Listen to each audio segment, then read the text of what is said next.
Pinagamot niya ang batang tunay na anak niya pala. Habang pauwi ng probinsya, tinulungan niya ang batang nadaanan na inaapoy ng lagnat. Laking gulat nga nito nang makita ang suot nitong kwintas na may rosas na pendant at nandun ang initials niya. Ano nga kaya ang relasyon nito sa bata? Sabi nila, ang mga problema at pasakit daw sa buhay ay maihahalin tulad natin sa tag-ulan. Madalas ay bagyo kung ituring natin ito dahil sobra tayo nitong pinahihirapan at binibigyan ng pasakit. At ang masakit na katotohanan ay kahit na gaano pa tayo nahihirapan ay hindi ito mag-adjust para sa atin. At ano nga ba ang magagawa natin kung sa tingin natin ay sobrang hirap na ng lahat dahil sa sunod-sunod na unos? Hahayaan ba natin ang sarili nating magpalunod sa lungkot na dulot ng bagyong ito o matututo tayong sumayaw sa gitna ng ulan? Kahit na alinman sa dalawang pipiliin natin, tandaan nating tayo ang magdedesisyon sa sarili nating buhay. Pero paano nga ba nagsimula ang kwento natin ngayon? Simulan na natin. Napabuntong hininga ang lalaki habang nagmamaneho pa uwi sa probinsya na kanyang kinalakihan. Kung tutuusin ay mahigit 6 na taon siyang hindi nakabalik sa probinsyang ito at sobrang habang panahon kaya inisip niya na marami nang nagbago pero wala pa rin pala. Sobrang dilim pa rin kasi ng kahabaan ng daan at iilan lang ang poste na may ilaw. Bukod doon ay sobrang nakakatakot na wala siya halos mga nadaraanan na mga kabahayan. Puro mga puno ang kanyang nakikita. Siya nga pala si Primo Robles. 30 years old na siya at graduate ng kursong business management. Siya ang nagmamay-ari ng Primos, isang sikat at kilalang talyer at car wash na may mahigit 10 branches na rin sa buong Luzon. Hays! Gulat na usal niya nang biglang nagpakawala ang langit ng malakas na kulog at kidlat. Kasabay nun ay ang pagbuhos ng malakas na ulan. Relax, Primo. Malapit ka nang makauwi. Bulong pa nga niya sa sarili niya. Hindi dahil takot siya sa kulog o kidlat, kung hindi dahil sikat ang daan na to sa dami ng mga magnanakaw. Ilang beses na nga rin kasing nabalita ang lugar na to kung saan may mga papara daw para humingi ng tulong kunwari, pero ang totoo ay pagnanakawan lang nila ang mga hihintong sasakyan. Whatever happens, kahit pa sobrang nakakaawang itsura o lagay ng makikita mo, huwag kang hihinto. Bulong at pagpapaalala pa ulit ni Primo sa kanyang sarili. Gusto man niyang bilisan ng pagmamaneho ay hindi nga niya magawa dahil sa madulas na ulan. Hindi naman kasi niya gustong baka maaksidente siya at mas maigi na yung nag-iingat. Ang kaso, pagkaraan ng ilang minuto ay gulat nga niyang sinipa ang preno nang biglang may babae ang humarang sa kanya. Sa sasakyan niya. Winawagayway pa nito ang 2 kamay na parang pinapahinto siya. Magpapakamatay ka ba? Sigaw ni Primo, kahit pa hindi siya sigurado kung narinig ng babae yun dahil nga nakasara ang bintana ng mga sasakyan niya. Labis ang kaba at takot na naramdaman niya. Kung nagkataon kasi na hindi niya napansin ng babae, ay tiyak na masasagasaan niya ito. Kumunot ang noon niya nang makita ang magandang mukha ng babae. Nagmamadali itong nagpunta sa may bintana ng sasakyan niya at kumatok. At kahit pa basa ang buong mukha at katawan nito, masasabi niya na umiiyak ang babae na mukhang desperadang makahingi ng tulong. Bahagya namang ibinaba ni Primo ang sasakyan dahil nga nag-iingat pa rin siya. Sir, maawa na po kayo. Tulungan niyo lang po akong dalhin sa ospital ang anak ko, sir. Please. Babayaran ko po ang gas niyo, sir. Promise po. Narinig niya ang umiiyak at taligangang saad ng babae. Nakita niya na itinuro ng babae ang isang waiting shed. Napasingap si Primo nang makita nga ang isang bata na nakahiga sa lapag nun. Balot na balot ang maliit na katawan nito ng jacket na sa tingin niya ay ang babaeng nagmamay-ari. Mariing napapikit si Primo. Dahil agad siyang nakadama ng awa, paulit-ulit niyang sinasabi sa kanyang sarili na huwag magpapadala sa ganito, pero hindi naman niya maiwasan dahil likas nga na mabuti siyang tao. Sir, please po. Hindi po ako masamang tao. Nagmamakaawa po ko, tulungan niyo naman po kami oh. Naiiyak na nga napakiusap ng babae habang patuloy sa pagkatok sa bintana ng sasakyan niya. Nanginginig ang mga kamay ni Primo na nasa manibela ng sasakyan. Kahit pa may kadiliman sa lugar, ay kitang-kita naman niya ang magandang mukha ng babaeng umiiyak. Sa mga sandaling yun, hindi na nga niya inisip kung mapapahamak ba siya. Agad kasi niyang kinuha ang jacket niya na nasa backseat tapos ay binuksan niya ang pinto ng sasakyan. Alright. Aligagang sagot na nga lamang ng lalaki sa babae bago nagmamadaling nilapitan ng bata sa waiting shed. Kahit pa balot na nga ito ng jacket, ay kinover pa rin niya ito muli ng sarili niyang jacket para makasigurong hindi ito mababasa ng malakas na ulan. Tapos ay binuhat nga ito at nagmamadaling itinakbo papunta sa kanyang sasakyan. Hindi naman maintindihan ni Primo kung bakit pagkahawak niya sa bata ay agad na bumilis ang pagtibok ng kanyang puso. Lalo na nang maramdaman ang mainit na katawan nito na halatang inaapoy ng lagnat. Pagkadala niya sa bata sa backseat ay nagmamadali rin namang sumakay ron ng babae. Si Primo ay pumasok na rin sa sasakyan para makapagmaneho na papunta sa ospital. Ni hindi na nga niya natanong ang babae kung anong pangalan nito o kung ano ang nangyari sa mag-ina. Ang babae naman ay patuloy sa pagluha ang mga mata na halatang nag-aalala pa rin talaga sa bata. Nang makadating naman sa ospital, ay siya pa rin ang bumuhat sa bata at itinakbo ito papasok sa loob. Nagmadali naman ang doktor at ilang nurse na i-assess sila. Dok, ilang araw na po kasing pabalik-balik ang lagnat niya. Akala ko nga po madadaan sa gamot tapos kanina po sabi niya masakit daw po ang ulo niya tapos nagsuka na po siya at nawala ng malay. Aligagang wika ng babae. Relax lang po miss. Magiging okay ang anak niyo. Nakangiti at malumanay naman na wika ng doktor bago nagsimulang i-attend ang bata. Nakita ni Primo na mariing napapikit ang babae bago huminga ng malalim na para bang pinapakalma niya ang sarili niya. Akmang maglalakad na nga sana siya paalis pero muli siyang natigilan. Sir, bahagya siyang napalingon sa babae nang marinig yun. Nakita niya na binuksan nito ang hawak na lumang purse tapos naglabas ng 100 piso na nabasa pa dahil sa malakas na ulan kanina. Pasensya na po pero okay na po ba to? May halong hiya na tanong ng babae.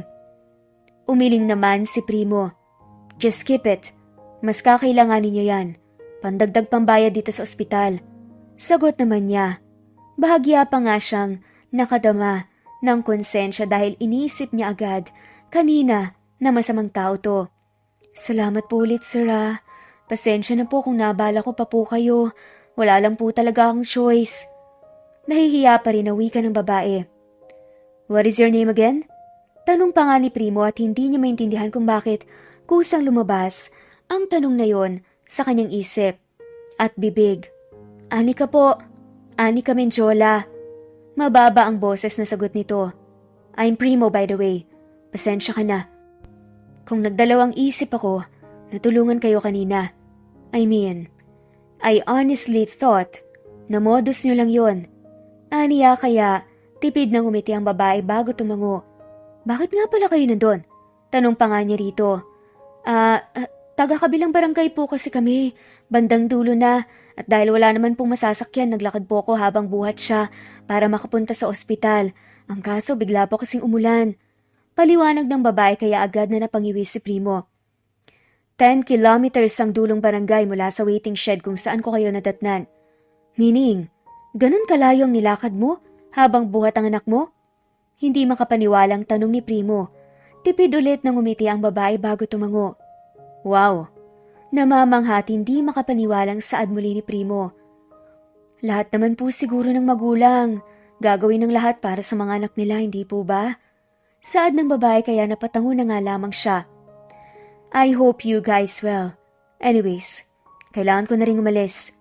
Paalam nga ni Primo sa babae. Maraming salamat po ulit sir. Sagot naman ng babae. Binigyan na lang niya ito ng ngiti bago tumango.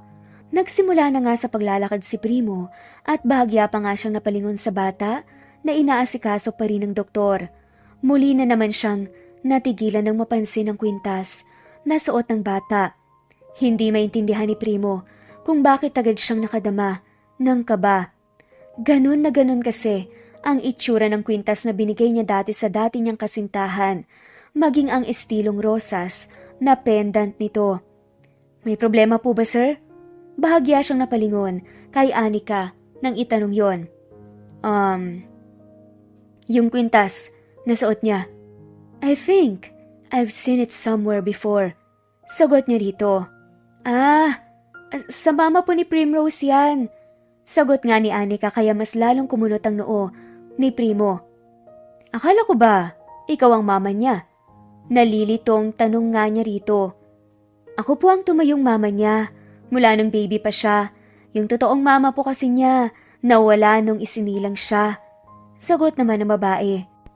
Hindi alam ni Primo kung ano ang pumasok sa isip niya, pero marahan siyang naglakad palapit sa bata at hinawakan ng kwintas. Mahina pa siyang napasinghap nang makita sa likod ng pendant ang initials na nakaukit doon, ang letrang P at A. Hindi siya pwedeng magkamali. Ito ang kwintas na niregalo niya sa dati niyang kasintahan. Umawang na naman ang bibig ni Primo nang may mapagtanto. Malapit kasi ang pangalan ng batang si Primrose sa pangalan niya. Tapos ang dati niyang kasintahang si Ana ay mahilig sa rosas. Posible ba na si Ana ang sinasabi ni Anika na totoong nanay ni Primrose? Anak ba niya ang bata? Sunod-sunod na paglunok ng laway ang ginawa ni Primo dahil sa mga ideyang yon. Agad ding nanginig ang buong katawan niya. Hindi siya sigurado pero gusto niyang malaman ng totoo. Kaya ng gabi ring yun, nagpasya siya na pasikretong ipa-DNA test ang bata. Mabilis na lumipas ang araw mula nang tulungan ni Primo ang mag-inang sina Anika at Primrose. Sa 2 araw na yon ay lumabas na nga rin ang DNA test result. Ilang minuto nang nakatitig si Primo sa DNA test result na nasa harap niya dahil 99.9% match kasi ang nakalagay doon. Anak niya nga, ang batang si Primrose. Hindi siya makapaniwala. Ang bilis ng mga pangyayari. Sobrang daming tanong nga sa kanyang isipan ng mga sandaling yon. At ang mga tanong na yon ay binabalik siya sa mga masasakit na nangyari sa nakaraan. Kung bakit sila nagkahiwalay ni Ana at kung bakit mas pinili niya na manirahan na lang sa Maynila at putulin ang koneksyon niya dito. Mariing napapikit si Primo dahil hindi niya alam kung ano ba ang dapat niyang maramdaman. Pero isa lang ang sigurado niya. Desidido siya na makuha ang bata. Kahit pa kasi sabihing sinaktan at niloko siya ni Ana noon, kahit pa hindi maganda ang kanilang paghihiwalay, ay anak pa rin niya si Primrose at ang DNA test result na nasa harap niya ngayon ang patunay ron. Kaya naman, nagmamadali si Primo nagbihes para makapunta sa ospital. Sigurado kasi siya na nandoon pa rin ang mag-ina. Hindi na nga siya mag-aaksaya pa ng panahon na sabihin kay Anika ang totoo. Alam niyang mabuting tao naman ang babae at naiintindihan nito ang lahat. How is she? Agad na tanong ni Primo pagkapasok sa ospital. Agad niyang nakita si Anika na nakaupo sa gilid ng kama at binabantayan ng natutulog na bata. Mukhang nagulat pa nga ang babae sa biglaan niyang pagdating. Sir, bakit napasyal po kayo? Medyo nalilitong tanong ng babae sa kanya. Na-dengue po pala siya, pero konting pahinga na lang daw po. Ang kailangan at magiging okay na talaga siya. Mabuti na lamang po at naagapan. Malumanay na dagdag pa nito. I need to talk to you, Anika. Seryosong wika niya sa babae. Po? Tungkol po saan? Walang ideya na tanong nito. Napabuntong hininga naman si Primo at medyo humigpit pa ang hawak niya sa isang envelope kung nasaan ang DNA test result. Tapos ay naglakad dito papunta sa isang silya at agad na umupo doon. Si Anika naman ay nanatiling nakatayo na parang nalilito kung bakit sobrang seryoso ng mukha ng lalaki. Hindi niya alam kung may nagawa ba siyang kasalanan dito o kung ano. Have a seat first. Wika ng lalaki na siya namang ginawa niya. May halong kaba na iniabot ni Primo ang hawak na envelope sa babae at nagdadalawang isip man, binuksan naman yon ni Anika para makita kung ano nga ang nasa loob. Ane Esteban, ang pangalan ng totoong mama ni Primrose. Tama ba ako? Paninimula nga ni Primo. Hindi pa nababasa ng babae ang hawak na papel ay nag-angat na siya ng tingin sa lalaki dala ng gulat dahil sa narinig. Kilala niyo po si Ana? Tanong nito sa kanya. Well, she is my ex-girlfriend. Sagot ni Primo kaya agad na napasinghap ang babae. Agad ding tinignan ng babae ang hawak na papel tapos ay umawang ang kanyang bibig dahil sa nakita at nabasa. Nung gabing, dinala ko kayo rito. Nakita ko ang suot niyang kwintas. At hindi ako pwedeng magkamali. Kasi yon, ang kwintas na binigay ko kay Ana nung first year anniversary namin. It has our initials, P and A. It stands for Primo and Ana. At nasa likod yon ang rose na pendant. Paliwanag ni Primo. Nanatili namang nakaawang ang bibig ng babae na halatang hindi pa rin makapaniwala sa mga naririnig ngayon mula sa kanya. Paboritong bulaklak ni Ana ang rosas, kaya yun ang niregalo ko sa kanya. At mula noon, lagi niyang sinasabi sa akin na kapag magkakaanak daw kaming babae, gusto niya na may rose sa pangalan nito. Dagdag pa ng lalaki. When I saw Primrose wearing that necklace that night, hindi ko alam. But for some odd reasons, inisip ko na baka anak ko siya. So I secretly talked to the doctor to have her DNA tested. And my hunch was right.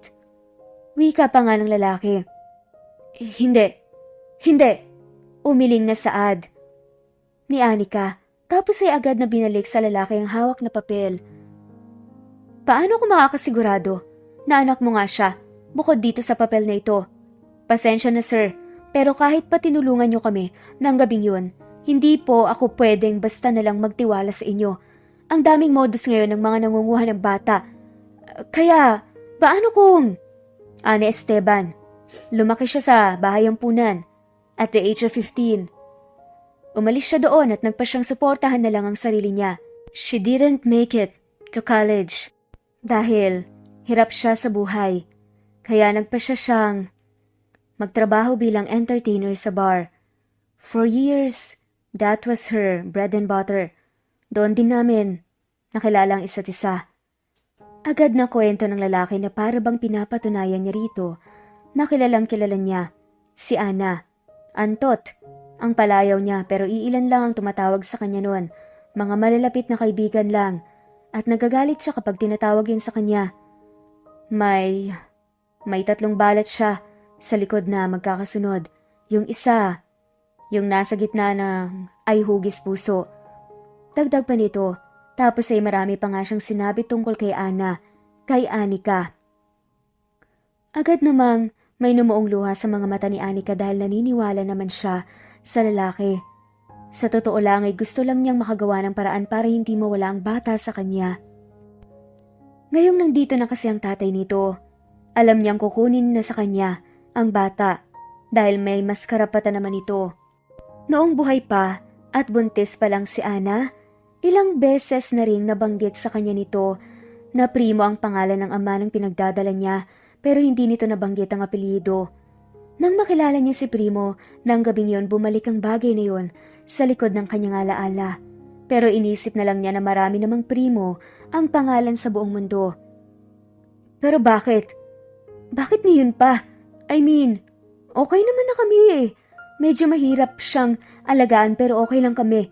May trabaho naman ako. Kaya ko siyang suportahan kaya please. Umiiyak na wika ng babae. Kahit pa hindi pa naman sinasabi ng lalaki na kukunin na nga niyang bata. I know that you love her and you treated her like your own daughter, Anika. But she's my daughter. Ilang taon na kong nabuhay na walang ideya na may anak pala ako. Kaya sana, maintindihan mo. Mahinahong saad naman ng lalaki. Pero, di ba ikaw ang umalis at nang iwan kay Ana? Hindi ba ikaw ang pumutol sa koneksyon niyo? Wala ka noong mga panahong nasasaktan at nahihirapan siya. Hindi mo naririnig ang mga iyak at hikbi niya sa gabi dahil sa pagalis mo. Desperadang wika ng babae. Totoo naman yun. Sa katunayan ay balak sanang mamasukan ni Anika noong mga panahong yun sa bar bilang entertainer din. 19 years old pa lamang siya noon. At doon niya nakilala si Anna. Sinabi nito sa kanya na bata pa siya at marami pang magagawa sa buhay. Kaya imbes na entertainer, ay tinulungan niya itong makapasok bilang waitress. Walang gaanong sinabi si Anna sa kanya patungkol sa ama ni Primrose, pero alam niya na Primo nga ang pangalan ng lalaki at natatandaan niya na pinagbintangan daw siya nito sa kasalanang hindi niya naman ginawa at bigla na lang iniwan. Shitchita doon ni Anika. Oo, entertainer siya sa bar at hindi nagpapa-table pero nakapag-usap na kami na aalis na siya sa trabahong yun. She did, pero nahuli ko siya sa akto sa apartment niya na may kasamang ibang lalaki. Tulog sila at parehong hubot-hubad. Kung ikaw ang nasa kalagayan ko ng mga panahong yun, anong gagawin mo ha? Paliwanag naman ng lalaki. Hindi ko alam kung anong totoong kwento niyo. Pero isa lang ang sigurado ko. Mabuting tao si Anna. At hindi niya magagawa ang sinasabi mo. Pagtatanggol naman ni Anika sa babae. Kaya please, pwede bang sa akin na lang si Primrose? Promise, aalagaan ko siya. Mamahalin ko siya na parang sa akin talaga siya galing. Mas magsisikap pa ako sa buhay para mabigyan ko siya ng magandang buhay. Please, umiiyak na pakiusap pa ng babae. Napabuntong hininga naman si Primo bago umiling. I know that your intentions are pure and genuine. Anika, but I'm sorry. Desidido ako na makuha ang anak ko. Kung kinakailangan dalhin ko ito sa korte, gagawin ko. Mababa ang boses na wika ng babae, kaya mahina na lang na napahagulgol ang babae. Kahit saang anggulo kasi tignan ay alam ni Anika na wala siyang laban. Sa estado pa lang ng buhay, talo na siya. February 14. Nangihinang wika ng babae kaya kumunot ang noo ni Primo. What are you saying? Nalilitong tanong ni Primo. February 14 ang birthday niya. Gaya ni Anna, mahilig din siya sa rosas. Hindi siya makakatulog sa gabi na hindi niya yakap ang paborito niyang unan. Ibibigay ko yun sa'yo. Gusto rin niya na hinahaplos ang likod niya sa gabi bago siya makatulog. Hindi siya mahilig sa karne. Mas mahilig siya sa gulay. Pero paborito niyang almusal, ang pandesal na may ketchup. Tapos, isasawsaw niya pa sa orange juice. Hinang-hina at patuloy na pagluha na wika ng babae na tila bahanda na nga siyang pakawalan ang bata. Agad na nakadama ng awa si Primo kay Anika. Naiintindihan kasi niya kung gaano kahirap ito para sa babae. Pero anak niya ang pinag-uusapan dito. At kahit pa, ilang araw pa lang buhat nang makilala niya ang bata, hindi pa rin ito isang bagay na basta nalang ipamimigay. Thank you for raising and loving her like your own daughter, Anika. Habang buhay kong tatanawing malaking utang na loob yun. Mababa naman ang boses na wika ng lalaki. Nanay? Agad na pinunasan ni Anika ang muka. Nabasang-basa ng luha ng marinig ang boses ni Primrose. Primrose, anak? May masakit ba sa'yo? Nagugutom ka ba? Puno ng lambing at nakangiting tanong pa nga niya rito. Malungkot po ba kayo, nanay? Inosenteng tanong ng bata. Napakagat naman sa ibabang labi ang babae bago umiling. Hindi, anak. Ang tanging naisugot nito. Nanay, gusto ko na pong umuwi. Saad ulit ng bata, kaya muli siyang umiti bago marahang tumango. Uuwi na tayo, uuwi ka na. Hirap sa paghinga, nasagot ni Anika. Pinipigilan kasi niya ang sarili na muling umiyak.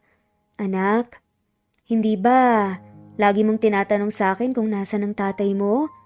Tanong pa niya rito. Nakita niya na parang nagliwanag ang mukha ng bata bago tumango. Agad namang tumayo si Primo kaya napalingon sa kanya ang bata. Kayo po ba ang tatay ko? Inosenteng tanong nito. Agad na bumilis ang tibok ng puso ni Primo dahil sa narinig. Parang may kung anong mainit na bagay rin ang humaplos doon. Pinaghalong kaba at saya ang kanyang nararamdaman. Ako nga, anak. Nauutal pa nga na sagot ni Primo. Habang nakapako ang mata ng bata sa kanyang ama ay pasimpleng umalis si Anika para pumasok sa banyo para mabigyan ng sapat na oras ang mag-ama na makapag-usap at magkakilala. Doon ay nagkulong naman si Anika at muling umiyak, dalalang labis na bigat ng kanyang puso. Totoo na sobrang minahal niya ang bata at hindi niya alam kung kaya ba niya na mawala ito sa kanya. Yung tipong hindi na ito ang una niyang makikita pagising niya sa umaga at hindi na rin ito ang huli niyang makikita bago siya matulog sa gabi. Parang hinahati sa dalawang puso niya, pero alam naman ni Anika na wala naman siyang magagawa. Nabayaran ko na ang hospital bills. Pwede na rin siyang ma-discharge before lunch. Mahinahong wika nga ni Primo nang lapitan niya isang araw si Anika na nakaupo sa mga silyang nasa hallway. Kung ganun, mauuna na akong umuwi para maayos ko ng mga gamit niya. Mahina at may halong lungkot pa rin na sagot ng babae. Ilang araw na rin mula nang magkausap sila patungkol sa bata. Pero hanggang ngayon ay hirap pa rin tanggapin ni Anika na kukunin na ni Primo si Primrose. Actually, panimula ni Primo, kaya nag-angat ng muka ang babae. Kahapon, sinabi ko kay Primrose, isasama ko na siya sa bahay. Ang una niyang tinanong kung kasama ka raw ba. I told her that you have to work. Kaya lang, tumanggi siya. Okay lang daw sa kanya na manatili sa bahay niyo. Ayaw daw niyang mapunta sa kahit saan na hindi ka kasama. Paliwanag ng lalaki para namang bumilis ang pagtibok ng puso ni Anika dahil sa narinig. Ibig sabihin, hayaan mo na siya sa akin? Puno ng pag-asa na tanong ni Anika na pabuntong hininga naman ang lalaki dahil doon. Hindi Anika. Mahinahong sagot ni Primo. Saan ka na nga ba nagtatrabaho ulit? Tanong pa nga nito. Waitress ako sa isang kainan sa may bayan. Aniya. Sinong naiiwan kay Anika kapag nagtatrabaho ka? Tanong ulit ng lalaki. Dati, iniiwan ko siya sa kapitbahay para makipaglaro at makinood ng TV. Pero ngayon, kinder na siya at dinadaan ko siya sa center bago ako dumiretso papuntang trabaho. Sa tanghali naman, sinusundo siya ng parehong kapitbahay kasi nag-aaral din naman ang anak niya sa kinder at hapon ko na siya kukunin sa kanila. Paliwanag ni Anika. Kaya bahagyang tumango ang lalaki. If that's the case, sumama ka na rin sa bahay ko. Wika ng lalaki na siyang labis na ikinagulat ni Anika. I mean, hindi sasama sa akin si Primrose kapag hindi ka kasama at alam ko rin naman na mahirap sa'yo na malayo sa bata. Well, it's a win-win situation for the both of us. Bukod doon, pareho pa natin siyang maaalagaan. Agad na paliwanag ng lalaki. Gusto ko. Mabilis at walang pag-aalinlangang sagot ni Anika. Ang ibig kong sabihin ay, pumapayag ako para kay Primrose. Napapahiyang pagbawi pa niya. Sa mga sandaling yon ay hindi na nga niya inisip kung nakakahiya na makituloy sa lalaking hindi naman niya kaano-ano. Basang importante, makasama pa rin niya ang bata na tinuring nga niyang totoong anak. Alright then, pagka-discharge niya mamaya, ihatid ko kayo sa bahay niya para makuha mo ang mga kakailanganing gamit ninyo. Tapos didiretso na tayo sa bahay ko. Wika ulit ng lalaki. Sunod-sunod na pagtango naman ang isinagot ni Anika bilang pagsang-ayon. Dahil doon ay agad na nawala ang bigat sa dibdib ng kanyang nararamdaman. Sa totoo lang ay hindi niya alam at wala siyang ideya kung hanggang kailan siya mananatili sa puder ng lalaki. Pero hindi na yun mahalaga. Basta mabigyan pa nga siya ng sapat na oras na makasama ng bata. At ayos na yun sa kanya. Gaya naman ang napag-usapan, pagkatapos makalabas sa ospital ng batang si Primrose, ay dumiretso silang tatlo sa maliit na apartment na tinutuluyan ni Anika. Bahagyang napanguso si Primo kasi kahit na papaano ay malinis naman ang maliit na apartment at dahil doon ay alam niyang malinis sa bahay si Anika at maalaga pang tao. Patunay rin kasi ang maayos na pagpapalaki nito sa anak. Nang makakuha ng ilang mga kinakailangang gamit at damit, ay nagpa siya na nga silang umalis na para makabiyahe papunta sa bahay ni Primo. Nang makarating naman sila ay agad na namangha ang babae sa ganda at laki ng bahay nila Primo. Sa labas pa lang ay sumisigaw na nga ito ng karangyaan. Hindi ko agad na itanong kanina pero okay lang ba ito sa pamilya mo? Hindi ba nakakahiya? Pasensya na. May halong pag-aalangan na tanong ng babae nang makababa nga sila ng sasakyan. I live here alone, Anika. So you don't have to worry. Mahinahong sagot naman ng lalaki kaya para siyang nakahinga ng maluwag. Nasa taas ang lahat ng kwarto. Ikaw na ang bahalang pumili ng gagamitin mo. Sa dulong pinto ang kwarto ko. Wika pa nga ng babae kaya tumango naman siya. Aayusin ko muna ang mga gamit namin ni Anika, kung ganon. Sagot naman ni Anika. At nagmamadali ng umakyat papunta sa ikalawang palapag. Habang bitbit ang dalawang malaking bag na puno ng mga gamit at damit nila ni Anika. Bahagya pa nga siyang napanguso ng lingunin ng mag-ama. Nakangati kasing binuhat ni Primo ang bata tapos ay ikinalong niya ito sa kanya. Pagkaakyat niya sa ikalawang palapag, ay pumasok na nga siya sa pinakaunang na daan ng kwarto at nagpa siyang doon na ayusin ang mga gamit nila ng bata. Si Primo naman ay hindi maalis ang ngiti habang kalong niya ang kanyang anak. Hindi maipagkakaila na anak nga nila ito ni Ana. Sa tuwing tinititigan kasi niya ang bata, ay nakikita niya ang hawig nito sa kanyang yumaong ina. Tapos napansin naman niya na kaparehong kahugis at kakulay nito ang kanyang mata. Okay ka na ba? Wala na bang masakit? Magaling na ang baby ko? Puno ng paglalambing na tanong niya sa bata. Opo, tatay! Magalang naman na sagot ng bata habang titig na titig sa kanyang muka. Tatay, saan po kayo galing? Bakit ang tagal niyo pong wala? Tanong pa sa kanya ng inosenteng bata. Nagtrabaho kasi ako sa malayo para mabili ang bagay nito para sa'yo, para mabili ko rin ang lahat ng gusto mo.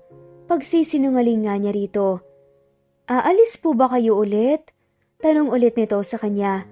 Para na naman may kung anong mainit ang humaplo sa puso niya dahil sa simpleng tanong na yon. Hindi na anak, hindi ka naiiwan ni tatay. Malambing at nakangiting sagot niya rito. Gusto mo bang pumasyal sa mall bukas? Bibilhan ka ni tatay ng maraming toys. Pwede rin tayong manood ng sine, tapos kakain tayo sa labas. Masayang saad pa nga niya sa bata. Opo tatay, para maging masaya rin po si nanay, mukha po kasi siyang malungkot kahapon eh. Sagot naman ng bata. Bahagyang napangusa si Primo dahil sa narinig. Alam kasi niya ang dahilan kung bakit malungkot ang babae kahapon. Pero hindi pa rin talaga siya makapaniwala na 5 taong gulang pa lang ang bata. Para na kasi itong matured kung mag-isip at matanda kung makapagsalita.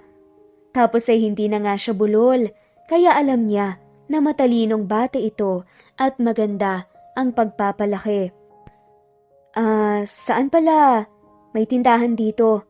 Sabay silang napalingon kay Anika na bumaba na ulit mula sa ikalawang palapag. Medyo malayo ang mga tindahan dito. May kailangan ka bang bilhin? Tanong naman ng lalaki. Naalala ko lang na hindi pa kasi tayo kumakain ng tanghalian. Hahanap lang sana ako ng pwedeng mailuto. Mahinahong sagot nito. May stock sa ref.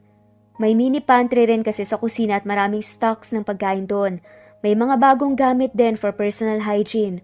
Although, wala akong napkin, for your monthly period if ever. Nauutal sa huli at may halong kaba na wika ni Primo. But pwede naman tayong magdagdag ng stocks bukas. Nasabi ko kasi kay Primrose na papasyal tayo sa mall. Dagdag pa nga nito. Agad namang nakaramdam si Anika ng pag-iinit ng kanyang magkabilang pisngi dahil sa narinig. Imbes na sumagot ay nagmamadali na nga siyang nagpunta sa kusina dala ng labis ng kahihiyan. Nagpasya naman si Anika na magluto ng ginisang ampalaya na siyang paborito ng batang si Primrose. Tapos ay pinarisan na nga lang niya yon ng pritong isda. Nang matapos ay sabay silang tatlong kumain na parang isang totoo at buong pamilya. Nang buong araw na yon ay walang ibang ginawa si Anika kung hindi ang tahimik na panoorin ang mag-ama na maglaro at magkulitan. Kahit na kailan ay hindi pa nga niya nakita ang bata na ganito kasaya. At kahit na papaano ay masaya siya para rito kasi nandito na ang kanyang ama na ilang beses na nga rin niyang hinanap sa kanya noon. Kinagabihan ay hinilamusan niya ang bata pagkatapos nilang kumain ng hapunan, at nang mabihisan na nga niya ito, ay hinayaan niya itong sumama sa kanyang ama dahil nag-request nga ang lalaki na makatabi ito sa pagtulog. Habang mag-isang nakahiga si Anika sa kama ay tahimik siyang nakatitig sa kisame at nag-iisip. Hindi ako makatulog. Hindi ako sanay na hindi kita katabi, anak. Bulong pa nga ni Anika. Pero sa huli ay napangiti pa rin siya kasi kahit na papaano ay alam niyang nasa iisang bubong pa rin sila ng bata. Akmang pipikit na ni Anika ang kanyang mga mata pero agad siyang napalingon sa nakasarang pinto ng silid nang may kumatok doon. Hindi siya nakakasagot. Nagbukas na ito at agad siyang napaupo sa kama nang makita si Primo na buhat ang isang bata. Hindi raw kasi siya makatulog. Hinahanap ka niya. Mahinahong saad ng lalaki sa kanya. I mean, yakap naman niya ang paborito niyang unan tapos hinahaplos ko naman ang likod niya gaya ng sinabi mo pero hinahanap ka pa rin niya eh. Dagdag pa nga ni Primo. Pasensya na. Mula kasi nung bata siya kami nang magkatabi sa pagtulog eh. Medyo nahihiyang sagot naman ni Anika sa lalaki. Maging siya kasi ay hindi makatulog na hindi katabi ang bata. Pero kahit na papaano ay hinayaan niya si Primo na makasama ang bata dahil alam naman niya na gusto lang nitong makabawi sa mga oras na hindi nito nakilala at nakasama ang anak. It's okay. Hindi naman natin mapipilit at mapapalitan ng mga nakasanayan niya ng biglaan. I know that it will take time and I'm willing to patiently wait. Nakangiti at mahinahong sagot naman ng lalaki bago ibinaba sa kama si Primrose. Pareho pa nga silang napangiti nang makitang nagmamadaling lumapit ang bata kay Anika. Tapos ay mahigpit siyang yumakap dito. Heto nga pa lang yung una niya. Dagdag pa nga ni Primo bago ibinaba sa kama ang paboritong una ni Primrose. Sir, agad na pagtawag ni Anika sa lalaki nang makitang tatalikod na to. Primo, Anika, just call me Primo. Malumanay na sagot ng lalaki. Primo, pagtatama naman ni Anika sa kanyang sarili. Kung okay lang sana sa'yo. Dito ka na lang matulog. Wika nga, ng babae na siyang labis na ikinagulat ng lalaki. Maging siya, hindi makapaniwala sa sinabi niya. Ang ibig kong sabihin, malaki naman ang kamay eh. At si Primrose naman ang nasa gitna, para lang masanay na rin siya sa presensya mo at hindi na nga siya manibago sa susunod kapag ikaw na ang katabi niya. Mahabang paliwanag pa nga ni Anika rito. Biglang bumilis ang tibok ng puso ni Anika nang makita na napangiti ang guwapong lalaki. Okay lang ba yun sa'yo? I mean, hindi ko naman gustong hindi ka maging komportable. Paninigurado nga ng lalaki. Pilit namang ngumiti si Anika bago tumango. Okay lang, sagot niya. Dahil doon ay dahan-dahan nang naglakad si Primo pabalik. Sumampa sa kama. Pagkahiga niya, ay agad na humarap sa kanyang batang si Primrose at matamis na ngumiti kahit pahalata sa mga mata nito na inaantok na siya. Masaya po ako, wika ng bata kaya pareho silang natigilan. Kasi po, may nanay at tatay na po ako, tapos katabi ko po silang matutulog. Dagdag pa ng bata, nagkatinginan ng dalawa dahil sa narinig. At nang mapatitig sila, sa mata ng isa't isa ay parehong bumilis at lumakas ang tibok ng kanilang puso. Napangiwi si Anika nang makita si Primrose na naglilikot at tumatakbo sa kung saan-saang parte ng mall. Hindi mawala ang ngiti sa labi nito habang masayang naglalaro. Anak, huwag kang masyadong magpapagod at baka mabinat ka. Pagbabawal naman ni Anika. Gaya ng napag-usapan nila kahapon, ay nagpasya nga silang mamasyal ng mall. Hayaan mo na ang bata at masaya lang siya. Nakangiti at mahinahong sagot naman ni Primo. Bahagya siyang napalingon dito at agad na nag-iwas ang tingin nang magtama na naman ang kanilang mga mata. Nahihiya kasi si Anika sa lalaki dahil sa nangyari kaninang umaga. Well, dahil nga magkakatabi ang tatlo na matulog kagabi, nagising lang naman sila na wala si Primrose sa gitna nila. Nakaupo ito sa paan ng dulo ng kama, tapos ay sila ng lalaki ang magkatabi. Ang nakakaloka pa ay siya ang yakap ng gwapo at matipunong si Primo. Nanay, tatay, sakay po tayo doon. Masayang sigaw nga ni Primrose at itinuro ang carousel na pambata lang kaya naman naputo lang iniisip ni Anika. Napailing na nga lamang si Anika. Maliit lang kasi yun at tiyak na hindi kakasya ang katawan nila. Sige na, kalika. Nakangiting sagot naman ni Primo bago hinawakan ng kamay ng bata. Agad na bumili ng token si Primo, tapos ay hinayaan na nga niya na sumakay sa carousel ang anak. Nang matapos ay marami pa nga silang mga sinubukang rides at games sa arcade. Pakiramdam nga ni Anika, mauubusan na nga siya ng energy pero hindi naman siya nagreklamo basta alam niya na nag-e-enjoy at masaya si Primrose. Pagkatapos ay nagpasya nga rin silang manood ng sine at kumain sa labas. Siyempre ang dami ring biniling mga bagong gamit at laruan ni Primo para sa kanyang anak. Gusto nga sana nito na pati si Anika ay bibilhan niya pero tumanggi ang babae. Sobra na kasi siyang nahihiya kay Primo.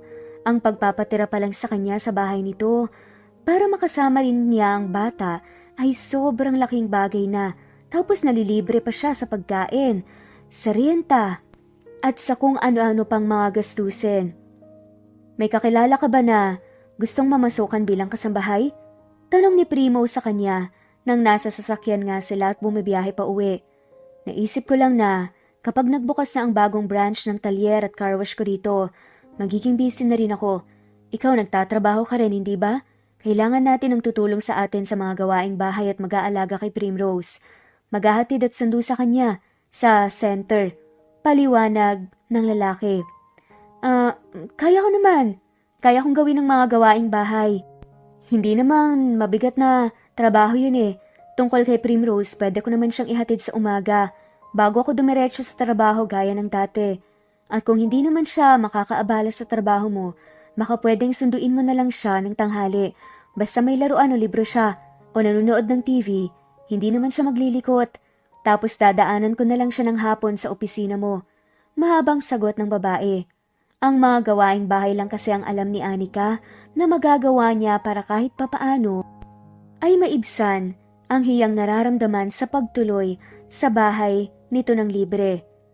May mga pagkakataon kasi na kailangan kong bumiyahe pa Maynila o sa ibang parte ng Luzon para puntahan ang ibang branches ng Primos. So, we really need an extra hand just in case. Unless, willing kang umalis sa trabaho mo para maging full-time mom ni Primrose. Wika ng lalaki na siyang labis na kinagulat ni Anika. I mean, kailangan talaga natin ng makakasama sa bahay para sa ekstrang tulong, lalo na kung pareho tayong busy. Agad na pagbawi nga ni Primo kaya marahan na lang siyang tumango. Wala akong kakilala pasensya na. Nahihiyang sagot naman niya. It's alright, ako nang bahala ron. Nakangiti at malumanay na wika naman ng lalaki. Tipid na nga lamang si Anika ngumiti rito at hindi na sumagot pa. After all, desisyon pa rin naman ng lalaking masusunod kung saan sa tingin nila ay mas mapapabuti at mapapadali ang lahat ay doon sila. Lumipas pa ang mga araw at naging maayos naman ang lahat. Pansin ni Anika na mas napapalapit na ang loob ni Primrose sa ama nito at masaya naman siya dahil sa mga nangyayari. Isang gabi habang tahimik siyang nagpapahangin sa terasa, ay bahagya siyang napalingon sa lalaki na lumabas sa pinto. Nakita niya na may dala itong isang mug ng kape at isang basa ng fresh milk, tapos ay nakangiti pa nitong inabot sa kanya ang isa. Mukhang hindi ka kasi makatulog, kaya dinalhan kita ng gatas. Wika pa ng lalaki. Salamat. Mahinahong saad niya sa lalaki bago tinanggap ang inaabot nito. Si Primrose tulog na? Tanong pa nga niya kaya tumango ang lalaki. Okay lang bang itanong kung paano kayo nagkakilala ni Ana? I mean, noong kami pa kasi ay wala naman siyang nabanggit na tungkol sa'yo. Wika ng lalaki. Saglit namang natahimik si Anika bago ngumiti at sumagot. Wala na kayo nang magkakilala kami. Sagot ng babae. Nasa 2 taon ako sa kolehiyo nang mawala ang mga magulang ko kasi nasunog ang bahay namin. 18 years old lang ako noon. Walang natira na kahit na ano sa akin. Lahat tinupok ng apoy. At hindi ko alam kung paano at saan magsisimula. Sobrang hirap. Pagkukwento ng babae. Napilitan akong huminto sa pag-aaral. At may isang kaibigan ang nakapagsabing medyo malaki daw ang kitaan sa mga bar bilang mga entertainer. Dagdag pa nga ni Anika. Nang mga panahong yun, gagawin ko na ang lahat para lang mabuhay. Para muling makabawi at makapagpatuloy.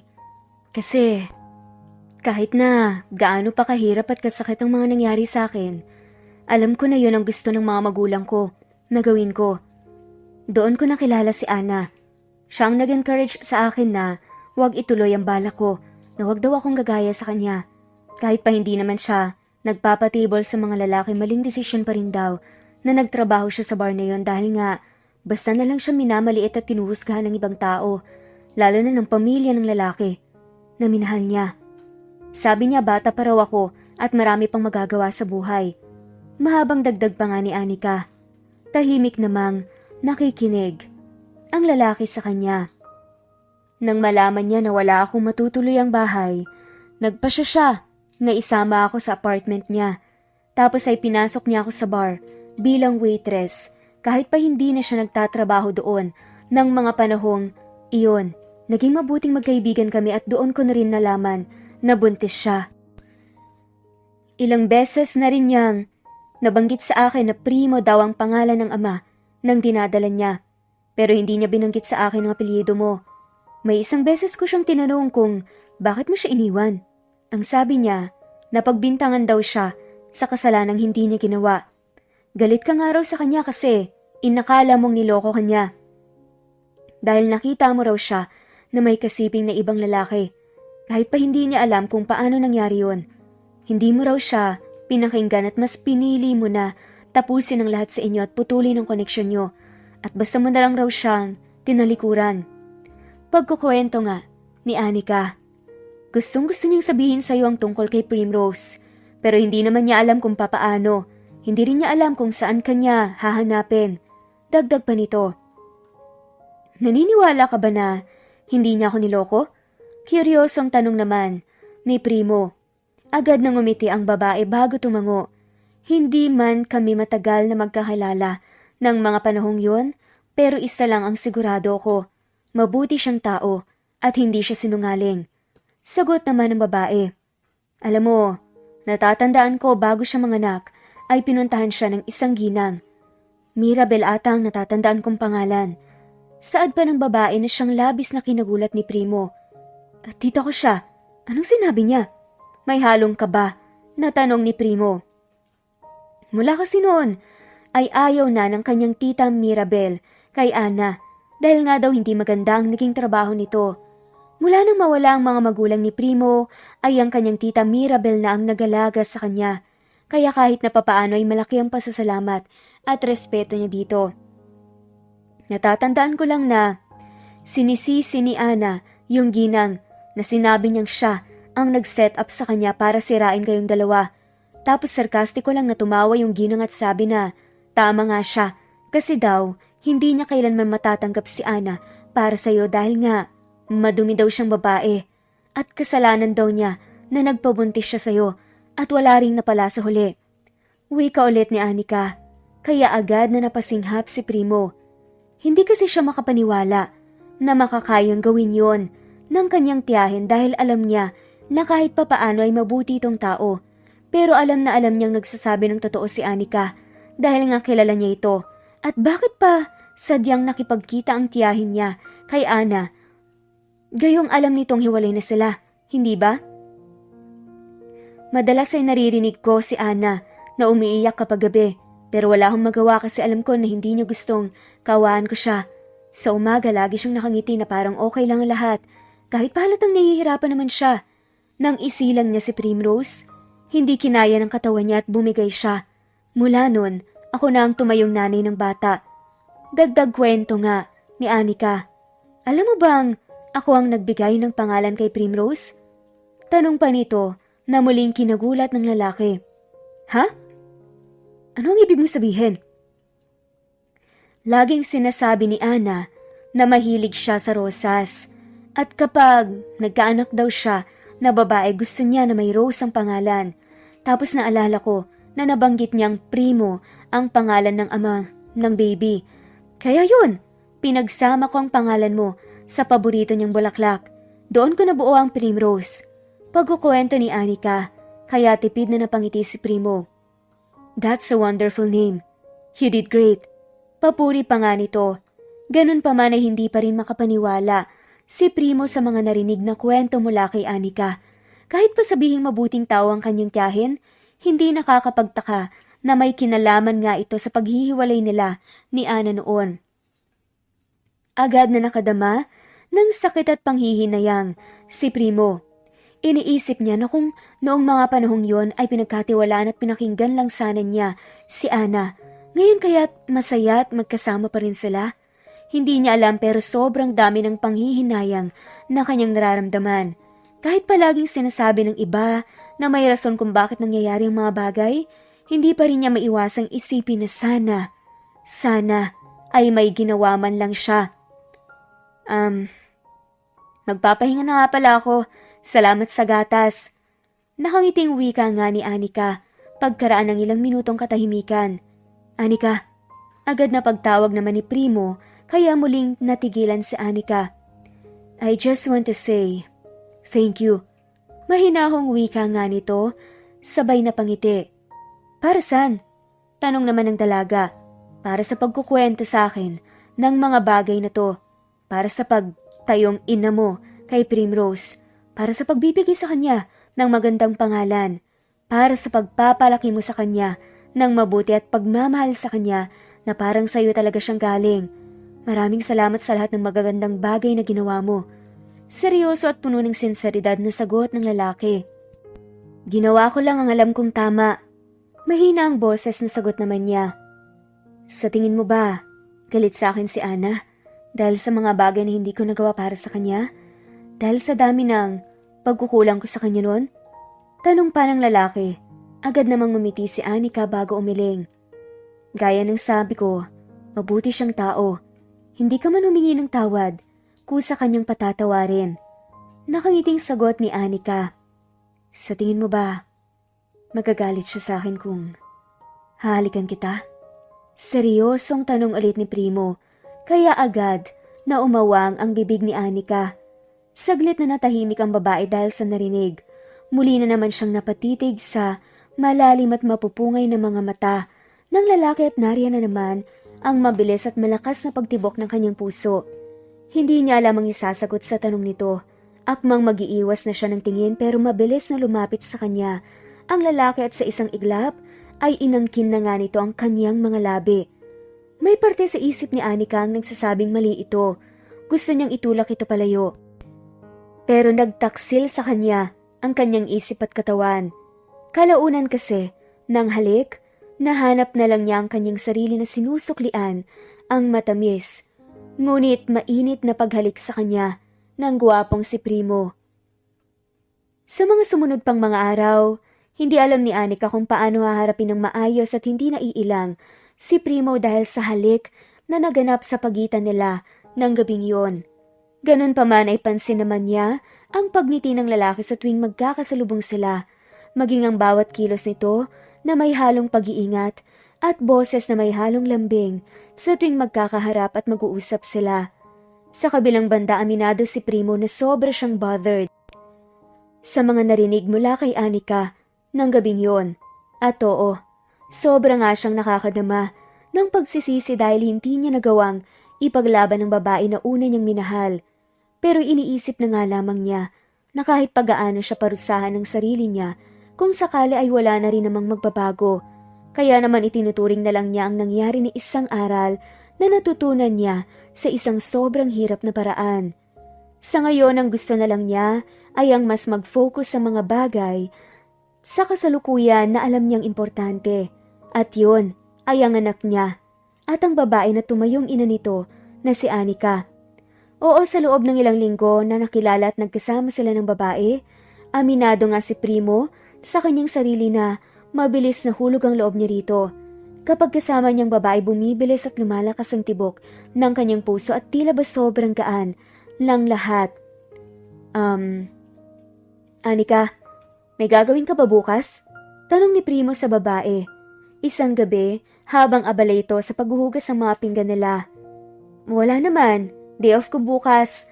Bali, hatid ko lang si Primrose sa center, tapos hihintayin ko na siya hanggang matapos ang klase niya. At didiretso na kami pa uwi. Bakit? Mahabang sagot ng babae. Nag-decide kasi ako na wag na munang pumasok bukas. I mean, sobrang naging busy kasi ako these past few days sa trabaho at iniisip kong bumawi ng oras sa inyo ng anak natin. Bahagyang natigilan si Anika dahil sa narinig. Anak natin? Tanong pa niya sa kanyang isip. Hindi kailanman binanggit sa kanya ni Primo ang mga salitang yun. Pero ang marinig yun mula sa lalaki ngayon ay sobrang gaan sa kanyang pakiramdam at labis ding nakakataba ng puso. Gusto mo siyang ipasyal? Pwede ko namang tawagan ng teacher niya para ipagpaalam ko siya na hindi mo na makakapasok. Medyo pautal-utal at may halong kaba na saad ni Anika sa lalaki. No, I mean, pwede natin siyang ihatid ng sabay. And then, lumabas tayong dalawa. At sunduin na lang natin siya pagkatapos ng klase niya. Malumanay na sagot ng lalaki. Hindi nito direktang sinabi pero ramdam ni Anika na inaaya siya nitong mag-date. Kaya naman mas dumoble ang kaba na kanyang nararamdaman at sunod-sunod na paglunok ng laway pa ang kanyang ginawa. Ikaw ang bahala. Mahina ang boses at nahihiyang sagot na lang niya rito. Agad namang napangiti ang lalaki dahil sa pagpayag niya. Next week, may kasambahay na tayo. May magbabantay na kay Primrose sa school. So, kung gusto nating mag-date, kung may kailangan tayong puntahang dalawa na magkasama, hindi na natin iisipin pa ang bata. Ani ni Primo at mahina pang natawa. Ano ka ba? Hindi naman maiiwasang isipin siya. Sabi naman ng babae. No, at least magkakaroon din tayo ng time para sa sarili natin. Halatang pinarinig niya sa babae ang salitang date kasi yun naman talaga ang ibig niyang sabihin. Tapos naglakad na nga ang lalaki papunta sa sala kung saan tahimik na naglalaro ng Barbie doll ang batang si Primrose. Agad namang ibinalik ni Anika ang tingin niya sa ginagawa pero hindi nakatakas sa kanyang labi ang ngiting dala ng labis na tuwa at konting kilig na nararamdaman.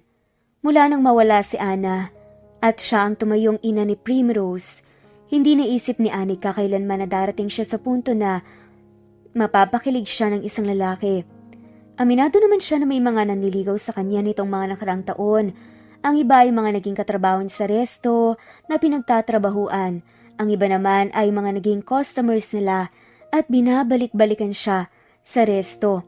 Pero ni isa sa mga yon ay walang nakapagpadama sa kanya gaya ng pinapadama sa kanya ni Primo. Noong una ay pinipigilan niya ito dahil iniisip nga ni Anika na mali. Dahil alam niya na mahal ng kanyang yumaong kaibigan ng lalaki at sa tingin niya ay parang hindi tama. Palitan niya ang pwesto nito sa magama. Pero hindi talaga niya mapigilan na mahulog dahil na rin sa kabutihan ng lalaki. Siya na rin mismo ang nagsabi na mabuting tao si Ana at alam niya nagugustuhin ito na may mag-alaga at gumabay sa mag-ama niya. At imbes na ibang tao pa, alam niya na mas gugustuhin ni Ana na isang taong malapit sa kanya at alam niyang mapagkakatiwalaan niya ang gagawa nito. Kinabukasan ay maagang nagising si Anika para maghanda ng agahan sa mag-ama. Nang matapos ay binihisan na nga niya si Primrose at umalis na nga ang tatlo para ihatid ito sa center. Anak, behave ka rito, okay? Huwag kang aalis habang wala kami. Tapos, makikinig lang kay teacher. Kapag may problema, kay teacher din lalapit, maliwanag ba? Mahinahon at puno ng lambing na wika ni Anika habang nakaluhod para matapatan ng bata. Ngumiti naman si Primrose bago tumango. Mag-enjoy po kayo ni tatay sa date nyo, nanay. Magiliw na wika ng bata na siyang labis niyang kinagulat.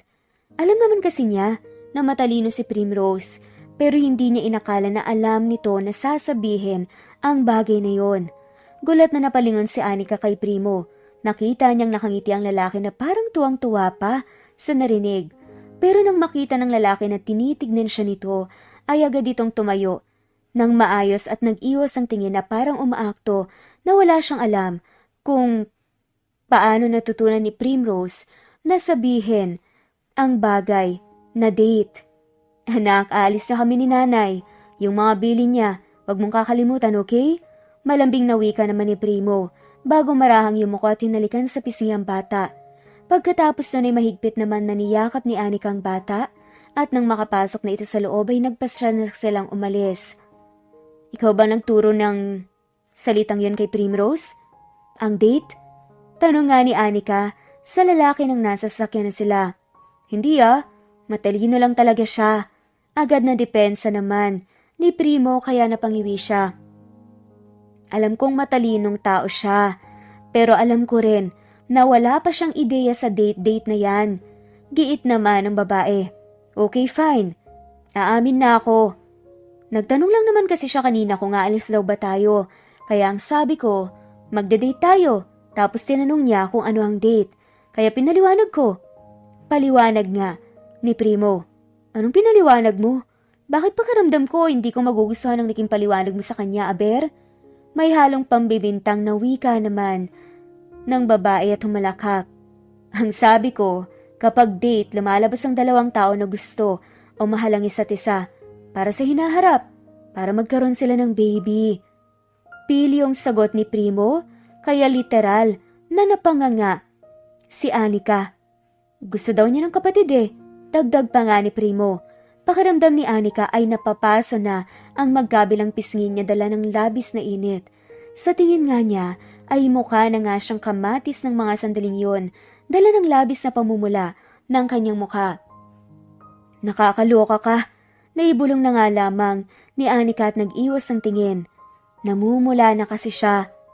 Hindi naman na sumagot pa ang lalaki pero narinig nga niya ang mahinang pagtawa nito. Nang araw na yon ay una silang nagpunta sa mall. Ginawa rin nila yung mga bagay na madalas nilang ginagawa sa mall kapag pinapasyal nila si Primrose. Pero sa puntong yon ay wala ang bata, kaya ang focus nila ay nasa isa't isa lang.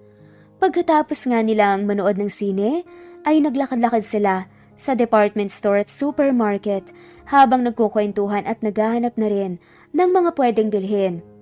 May isa pa pala ako nakalimutang itanong sa'yo nang gabing hinalikan kita. Mababa ang boses na wika ng lalaki. Nang naglalakad na nga sila para makahanap ng resto na makakainan. Ano yun? Tanong niya rito. Sa tingin mo ba, magagalit si Ana kung liligawan kita at magiging tayo? Seryosong tanong ng lalaki sa kanya. Agad siyang napasinghap dahil sa narinig. Yan din kasi ang tanong na ilang araw na nga ring naglalaro sa isip niya. At kahit pa, paulit-ulit niyang sabihin sa sarili na mabuting tao si Ana at maiintindihan niya ang totoo, hindi talaga niya alam ang sagot. Hindi ko alam. Mahina ang boses nga. Nasabi ni Anika sa kanya. Napakagat pa nga siya. Sa ibabang labi niya dahil habang magkasabay silang naglalakad, ay naramdaman nga niya na pinagsiklop ng lalaki ang kanilang mga kamay. Alam mo ba, sa totoo lang, sinisisi ko ang sarili ko kung bakit nahirapan siya. Ang dami kong naging pagkukulang sa kanya at wala ako sa tabi niya kung kailan kailangan niya ako. Pero naniwala ako sa'yo sa sinabi mong mabuti siyang tao at hindi siya galit sa akin na kahit hindi pa ako humingi ng tawad, matagal na niya akong pinatawad sa puso at isip niya. Mahinahong saad ng lalaki. Kaya, pwede rin ba nating paniwalain ang sarili natin na sa puntong to, magiging masaya siya para sa atin? Kung magiging tayo at bubuuin nating dalawa ang pamilya na hindi natin nabuo nun. Puno ng sinseridad na dagdag pa nga nito. Sunod-sunod na napalunok ng laway si Anika. Pero ito ang unang beses na nakadama siya ng ganito. Sobra siyang napapasaya ng lalaki at nitong mga nakaraang araw ay nakita nga niya ang efforts nito para mapangiti sila ni Primrose. At ang effort din nitong bumawi sa kanila sa mga panahon o taon na hindi nga siya nakasama ng bata. Kaya kahit pa hindi siya sigurado kung tama ang desisyon, marahan siyang tumango. Dahil doon napangiti na nga rin si Primo at mas sinigpitan pa ang pagkakahawak sa kamay ni Anika at nagpatuloy na nga sila sa paglalakad. Oo nga pala, nakausap mo na ba ang tita mo? I mean, Hindi ako sigurado kung may kinalaman talaga siya sa paghihiwalay niya ni Ana noon. Pero yun kasi ang narinig ko. Saan ni Anika sa lalaki? Hindi pa eh. Hindi ko pa kasi alam kung paano ko siya harapin. Pero bala ko siyang kausapin. Nag-iipon lang ako ng lakas ng loob at naghihintay ng timing. Mahinahong sagot ng lalaki kaya ngumiti na nga lang siya at tumango. Ano kaya ang gustong pasalubong ng anak natin? Bilhan kaya natin siya ng new toys? Or books or mga damit? Hindi siya mahilig sa fast food ano? May resto dito na nagbebenta ng mga lutong bahay na ulam. Bilhan natin siya ng gulay. Masaya at sunod-sunod na tanong ng lalaki. Or sa tingin mo ba, mas magiging masaya siya kung kapatid ang ibibigay natin sa kanya? Pilyong pagbibiro na naman ng lalaki kaya mahina na lang na natawa si Anika. Alam mo, puro ka talaga kalokohan. Natatawang sagot ni Anika rito. Puro kalokohan lang pero hindi kita magagawang lokohin. Banat naman ni Primo na muling nagpahalakhak sa kanila. Kailan ba ang bakasyon ng anak natin? Out of town kaya tayong tatlo? Or out of the country? May passport na ba kayo? Sunod-sunod nga na tanong nito. Hindi naman maalis kay Anika ang ngiti habang nakikinig sa mga sinasabi ni Primo. Sobrang dami kasi nitong plano para sa kanilang tatlo at sa bawat salitang lumalabas sa bibig nito, hindi nawawala ang katagang anak natin. Wait, Primo? Primo, is that you? Sabay silang napalingon nang may tumawag kay Primo. Bahagya namang umawang ang bibig ni Anika nang makita kung sino yon. Yun ang parehong ginang na pinuntahan si Ana noon at minaliit siya. Siya lang naman ang tita ni Primo na si Mirabel. Tita, what are you doing here? Gulat na tanong ni Primo. Hindi sumagot ang ginang. Napako kasi ang tingin nito sa babaeng kasama ng kanyang pamangkin. Napalunok pa ng laway si Anika nang makitang tinignan siya nito mula ulo hanggang paa na para bang hinuhusgahan. Siya nito kahit na hindi pa siya nito nakikilala. I've been trying to call you para sabihin ko sa'yo na uuwi ako rito pero hindi ka sumasagot. Wika ng ginang. I thought you were busy with work. Sabay nilingon nga niya si Anika.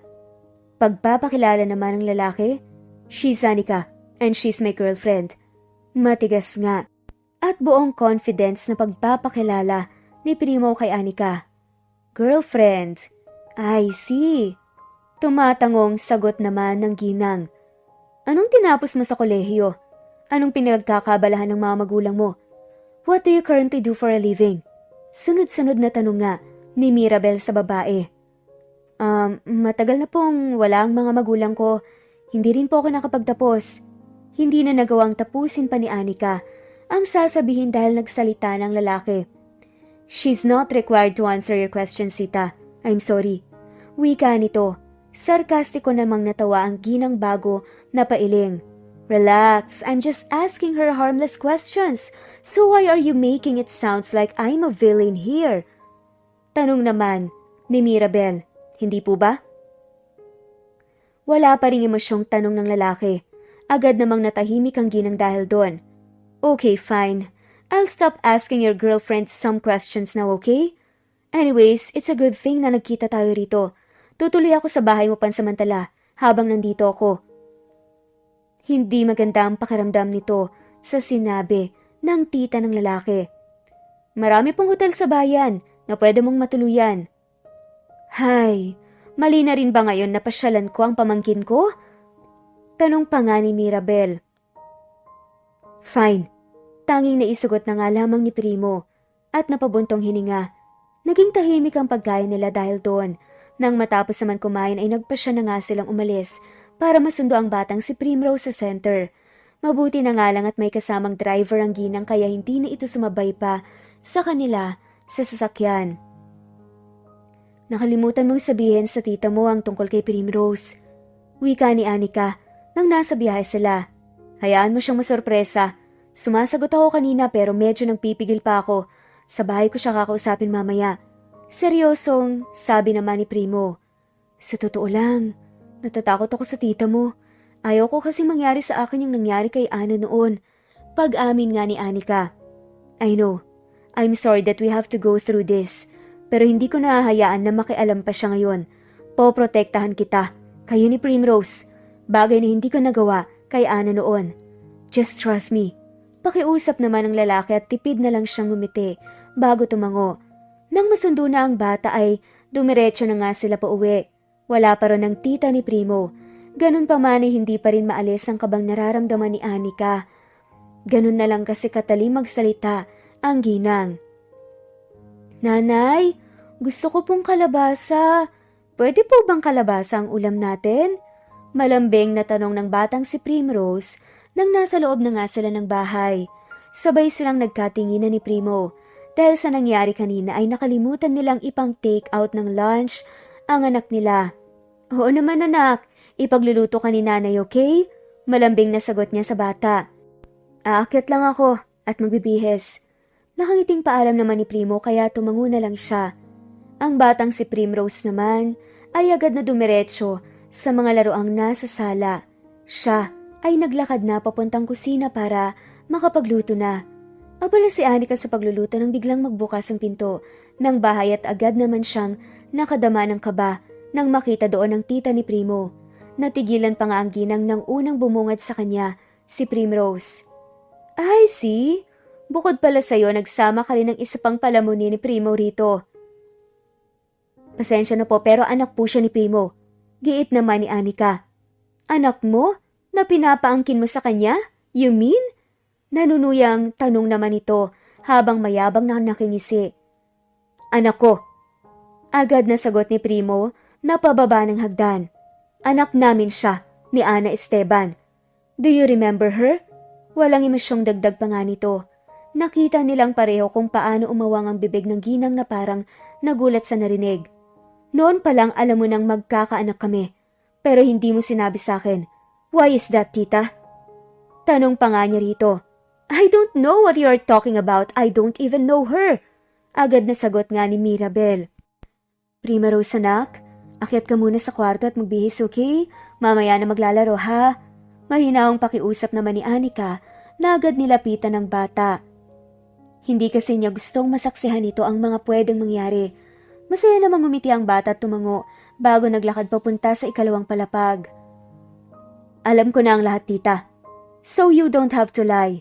Alam ko rin na binayaran mo ang lalaking yun para sumiping kay Ana ng gabing yun. Hindi totoo na niloko ka ni Ana. It was your plan all along. Sinetap mo lang siya. At alam mo bang pwede kang makulong sa pagbabayad ng lalaki para pagawa yan sa isang babaeng walang kamuangwang? May halong galit na saad ng lalaki. I didn't ask him na gawin niya yon sa babae. Kay Ana, I just asked him to pretend. Gulat na depensa naman ang ginang kaya sarkastikong natawa ang lalaki. So inamin mo rin. I'm just trying to make you confess. Nangihinang saad ng lalaki. I only did what's best for you, Primo. That woman was up to no good. Ni walang pinag-aralan at walang ibang alam gawing trabaho kundi pagkakitaan ng mga lalaki. Don't. Agad na sigaw ni Primo kaya natigilan ng ginang. Don't ever insult Ana in front of me again, tita. Mahinahon at may halong pagbabanta na tanong niya. And you are wrong. Hindi mo ginawa yun. Para sa akin. You did what you think was best for you. Kasi natatakot ka na kapag nag-asawa na ako wala ka nang makukuhang pera sa akin, tama ba? Dagdag pa niya. Tita, mula nang mawala ang mga magulang ko, sobra ako nagpapasalamat sa pagpapalaki niyo sa akin. But let's not forget na pera ng mga magulang ko ang ginamit niyo. But I'm still thankful pero hindi ibig sabihin ay pwede niyo na akong hawakan sa leeg. Hindi ibig sabihin ay pwede na kayong magdesisyon para sa akin. Puno ng hinanakit na dagdag pa nga ni Primo. Agad na napatakip ng bibig si Anika. Dahil sa narinig, kasabay nun ay ang pamumuan ng luha ng mga mata niya. Naramdaman kasi niya ang sama ng loob na naramdaman ng lalaki. At alam niyang sobrang hirap para sa lalaki ng sitwasyong ito ngayon. I was a fool to believe na niloko ko ni Ana noon. Basta ko nilang siyang tinalikuran at wala ako sa tabi niya ng mga panahong nasasaktan at nahihirapan siya. Kahit nang mawala siya, nang isilang ang anak namin wala ako sa tabi niya. Wala akong kahit na anong nagawa para sa kanya. At alam mo ba kung gaano kasakit sa parte ko yun, ha? Kaya ikaw, tita, paano mo nagagawang matulog ng mahimbing sa gabi na parang wala kang ginawang masama sa kapwa mo tao? Wala ka bang konsensya? Sunod-sunod, natanong nga ng lalaki at napapalunok lang naman ang kanyang tita. You knew all along na may anak kami, pero hindi mo rin sinabi. You deprived me years to be with my daughter, pero nagagawa mo kong harapin na parang wala lang? Parang pati si Satanas mahihiya sa ugali mo. May halong galit na nga na diin pa nga ulit ng lalaki. Napagtanto kasi ni Primo na totoo nga ang madalas sa sinasabi ng iba. Na madalas, kung sino pa ang mga taong malalapit sa atin, yun pa ang mga taong pinagkakatiwalaan natin ng sobra at tinatawag nating pamilya. At sila pa ang mananakit sa atin ng sobra. Dagdag pa nga ng lalaki, dapat nga, nilulunod ko ang sarili ko sa lungkot at pagsisisi.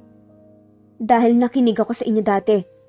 Because things would have been different if nagkaroon lang ako ng sapat na tiwala sa kanya.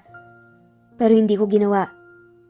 Mabuti na nga lamang, tinutulungan ako ngayon ni Anika. Paulit-ulit niyang sinasabi sa akin na mabuting tao si Ana. Na kahit pa hindi ako humingi ng tawad, napatawad na niya ako. Mahabang saad ng lalaki. Hindi napigilan ni Anika ang pagtulo ng mga luha dahil sa mga narinig. Gusto niyang lumapit kay Primo at yakapin ito dahil alam niya ang sama ng loob na nararamdaman niya. Now I'm finally in love for the second time and I won't do the same mistakes again. Hindi na ako papayag na manghimasok ka sa buhay at relasyon namin. Hindi ko po gusto na magkasira tayo dahil nirerespeto ko pa rin kayo bilang pamilya. But I want you to respect me and my decision. Either you'll do that or we can forget about being family right now. Mariing saad pa nga ng lalaki. Masakit sa kanya na sabihin ang mga bagay na yon sa nag-iisang kadugo niya pero deserve ng tita niya to. So you're choosing that girl over me? Saad pa nga ng ginang. No, I'm choosing my own decision. I'm choosing my own happiness. Sagot ni Primo. Fine, do whatever you want. But when push turns to shove, don't come crying on me. Kasi pagtatawanan lang kita sa maling desisyon mo. Ayaw talagang magpatalong wika ng ginang. At naglakad na nga palabas ng bahay dala ang maleta. Mariin na lamang na pa, pikit si Primo. Dahil sa huli, naging matigas pa rin ang tita niya kahit na ito naman ang may kasalanan ng lahat. Pero ang panlulumong nararamdaman niya ay agad na nawala nang maramdaman niyang niyakap siya ni Anika. I'm sorry. Mahinang bulong pa nito. Shh, you don't have to say sorry, love. Wala kang ginawang masama. At ako, ginawa ko lang alam kong tama. Ang protektahan kayo ng anak natin. Sana, dumating ang araw na mapagtanto niya ang mga maling nagawa niya but for now, ayaw ko nang isipin pa yun. Gusto kong mas mag-focus sa ating dalawa. Sa anak natin. Agad na sagot nito. Hindi ako perpektong lalaki, Anika. Marami akong flaws and imperfections pero sa puntong to, mamahalin at taalagaan at poprotektahan ko kayo ni Primrose sa paraang alam ko. Basta manatili lang kayo sa tabi ko at pagkatiwalaan niyo ko. That's all I'm asking. Puno ng sinseridad na dagdag pa nga ng lalaki. May tiwala ako sa iyo. Malumanay naman na sagot ni Anika. Mahigpit na niyakap ni Primo si Anika. Tapos ay dinampiat pa nga niya ito ng halik sa noo. Mabilis na lumipas ang mga araw at naging maayos naman ang lahat. Hindi na nila muling pinag-usapan pa ang naging komprontasyon ni Primo at ng tita nito at mas nagpa siya ngang magpatuloy ng masaya sa buhay. After all, naisip nila na hindi dapat sila makonsensya sa mga nangyari dahil nga wala naman silang maling ginawa. Hey Ana, malumanay na wika ni Primo nang pasyalan nila ni na Anika at Primrose ang puntod ni Ana. Kamusta ka na? Sana okay ka lang dyan. Dagdag pa nito. Well, it took me long enough to realize that I made a wrong decision. May halong pait na saad pa nga ni Primo. Pero sa tingin ko, hindi yun wrong decision kasi nakilala at nakasama ko si Anika ngayon. Napapangiting wika niya bago hinawakan ng maigpit ang kamay ng babae. Ana, gusto ko lang mag-sorry sa lahat ng mga pagkakamali pagkukulang ko. Wala kang ibang ginawa kundi ang mahalin ako pero hindi man lang ako nagtiwala sa'yo. I know that it may be too late to say sorry now kasi wala naman nang mababago. Pero pangako, Mamahalin at taalagaan at poprotektahan ko ang anak natin at ang kaibigan mong si Anika. Emosyonal na wika pa nga nito. Ana, balak namin ni Anika na bigyan ng isang buong pamilya si Primrose. At balak naming bumuo ng pamilya na matatawag naming sa amin. And this may be too much to ask, but can you please give us your blessing? Nakangiting pakiusap nga ni Primo sa puntod ni Ana. Hello, Ana. Nakangiting wika naman ni Anika. Ikaw yung tumayong ate at pamilya ko noong mga panahong pakiramdam ko ay naliligaw at mag-isa ko sa buhay. At sobra akong nagpapasalamat sa lahat ng tulong na binigay at ginawa mo sa akin. Ana, alam ko na isa ka sa pinakamalaking parte ng buhay ni Primo. At hindi na magbabago yun. Kung nandito ka lang, ako ang unang mag-cheer sa love life nyo. At aasa na, magkakabalikan kayo at maging isang buong pamilya. Pero Ana, pwede bang sa buhay na to, ako na muna ang mag-alaga sa kanila? Ng anak nyo? Medyo emosyonal, napakiusap ni Ana. Pangako gagawin ko ang lahat para mahalin at alagaan sila. At sa susunod nating mga buhay, ipagdarasal ko na sana matuloy at tumagal pa yung love story nyo na pinagkaitan ng tadhana. Kaya sana okay lang sa'yo na ibigay sa akin ng pagkakataong to. Dagdag pa nga ni Anika. Pagkasabi niya noon ay biglang umihip nang medyo malakas ang hangin. Kasabay noon ay pag-ambon agad na natigilan at nagkatinginan sina Anika at Primo dahil sa nangyari. Tapos pareho silang napangiti ng may naalala. Gustong-gusto ni Ana ang ulan. Halos sabay pa nga na wika nila. Bukod kasi sa paborito nitong bulaklak ay rosas, alam nilang pareho na gustong-gusto rin ni Ana ang ulan. Hindi gaya ng ibang tao na naiirita o naiinis sa ulan. Iba si Ana. Ang tingin kasi nito, blessing ang ulan. Kaya naman agad na gumaan ang pakiramdam ng dalawa kasi alam nilang masaya para sa kanila si Ana. Napakiramdam nila, ito nga ang blessing na hinihingi nila rito. Salamat Ana, maraming salamat. Naluluhang wika ni Anika. Hindi naman natuloy ang malakas na ulan. Kumbaga ay parang binigyan lang talaga sila ng blessing ni Ana mula sa langit. Nanatili pa sila roon ng ilang minuto bago nagpa siyang umalis na para makapamasyal bilang isang buong pamilya. Naging mas maayos at magaan pa ang mga sumunod na araw kahit na hindi pa rin kinakausap si Primo ng tita nito. Ni hindi na nga rin niya ito tinawagan ulit. Okay lang naman yun kay Primo at saka naniniwala naman siya na darating ang araw na magkakaayos din sila ng tita niya. Pagkatapos ng halos 2 buwang relasyon, ay nagpasya na nga silang wag nang patagalin pa ang lahat at gawing legal na nga ang kanilang pagsasama. Nang araw na yon ay bumalik sila sa puntod ni Ana para pasyalan nito at doon na nga nag-propose si Primo sa babae. Hindi naman nagdalawang isip si Anika na sumagot ng isang matamis na oo. Pagkatapos naman ng mahigit 1 buwang preparasyon, ay ikinasal na nga sila. Simpleng kasal lang ang naganap. Mga malalapit na kaibigan lang ang imbitado at sobrang nakakatuwa dahil dumalo rin ang tita ni Primo na si Mirabel. Nagbigay pa ng regalo. Hindi sila nito kinausap tungkol sa nangyari at hindi na rin ito humingi ng tawad. Pero alam nilang pareho na balang araw papunta na rin doon ang lahat. Nang legal namang nag-asawa ng dalawa, kung may nagbago man sa relasyon nila, yun ay mas naging malambing at open sila sa isa't isa. Sinasabi nila sa isa't isa ang mga hindi nila gusto at gumugulo sa isip nila. Open communication kumbaga. Kung may maliliit ding problema, ay hinahanapan nila agad ng solusyon. Pareho kasi silang naniniwala na mahalaga ang komunikasyon sa isang relasyon. At hindi naman nila gusto na may malala silang pag-awayan sa hinaharap. Pagkatapos naman ng mahigit 1 taon, nagkaroon sila ng pangalawang anak. Sa puntong yon ay lalaki naman. Nagpasya sila na isunod yon sa pangalan ni Primo at sa pagdating ni Primo Robles Jr. sa buhay nila ay mas tumibay pa ang pagsasamahan nilang bilang isang buong pamilya. Kahit pa hindi madali ay kinakaya naman nilang lahat. Kung iisipin ay sobrang mapaglaro talaga ng tadhana.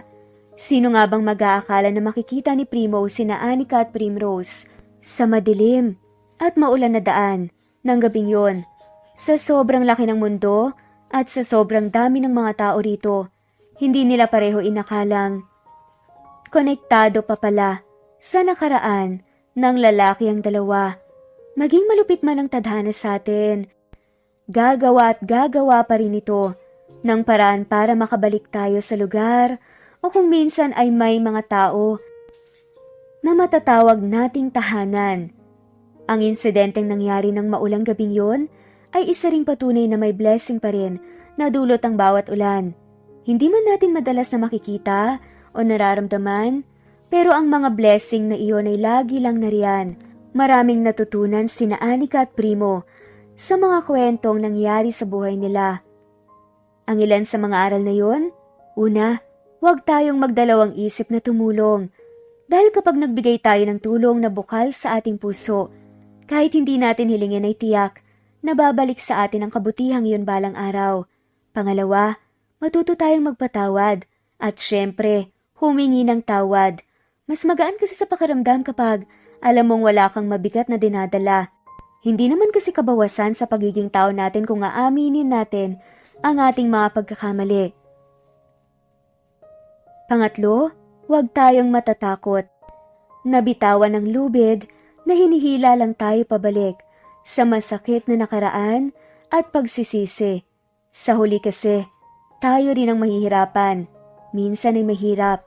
Pero kung mas pipiliin mong bitawan ang lubid na ito na nagpapahirap lang sa'yo, mas gagaan ang lahat.